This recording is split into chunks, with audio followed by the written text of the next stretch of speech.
Mais revenons tout de suite à l'information du jour et nous allons parler pénurie. À Payerne, Skyguide peine à recruter des contrôleurs du ciel, à tel point qu'il est parfois contraint d'annuler des vols de l'armée. Les explications de Julien Guillaume. Un FA-18 au décollage, c'est notamment possible grâce aux 18 employés actuels de Skyguide à Payerne, mais ce n'est pas assez. L'entreprise aurait besoin dès maintenant de 4 contrôleurs aériens supplémentaires pour fonctionner de manière optimale et qui plus est de nationalité suisse, une exigence de l'armée. Malheureusement, avec ce manque d'effectifs, on doit parfois diminuer les prestations. On ne va pas diminuer la qualité des prestations, on ne va jamais toucher à la sécurité. Et c'est pour ça qu'on préfère dire, ceci, on ne peut pas le faire de telle heure à telle heure, que d'essayer de bricoler quelque chose et que la sécurité soit touchée. Jean-Claude, oui. Un pilote aimerait faire une approche ILS. Est-ce que la 23 fonctionne? Mais il faut bien penser que si les pilotes ont fait des briefings, ont préparé des missions et qu'au dernier moment on doit leur dire vous êtes gentil mais on ne va pas pouvoir faire ça parce que par exemple j'ai une personne qui est malade ou j'ai une personne qui doit absolument aller à un cours ou à une séance, c'est pas très bon je trouve. Pas bon pour l'image de Skyguide, ni pour son personnel payernois d'ailleurs, qui fonctionne souvent en flux tendu.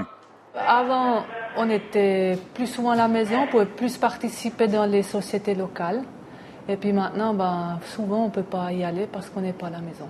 Skyguide mène une véritable course contre la montre pour dégoter des jeunes intéressés à devenir contrôleurs aériens sur la base de Payerne. Mais pour l'instant, elle fait chou blanc. Ce soir-là, l'entreprise mène une opération de séduction auprès de jeunes soldats de l'école de recrue de Payerne. Il faut bien voir, on a certains des jeunes, comme je dis toujours, la Game Boy génération. C'est des petits blips qui se déplacent sur l'écran radar. Waouh, c'est un super jeu. Le problème, c'est que le jeu, là, il n'y a pas game over et puis il n'y a pas replay. Et puis dans le public, on est conscient de la pression du métier. J'ai jamais vraiment entendu parler de ce métier, en fait. Puis, je me disais quand même, un type qui fait atterrir un avion avec des passagers, c'est quand même beaucoup de responsabilité. Et puis,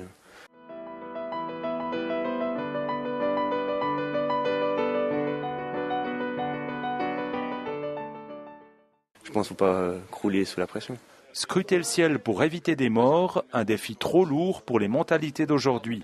Si on regarde autour de nous, on verra qu'on fait énormément de groupes de travail pour diluer cette responsabilité. Et chez nous, vraiment, le contrôleur, lorsqu'il est derrière son écran radar ou derrière son micro à la tour, il a la responsabilité.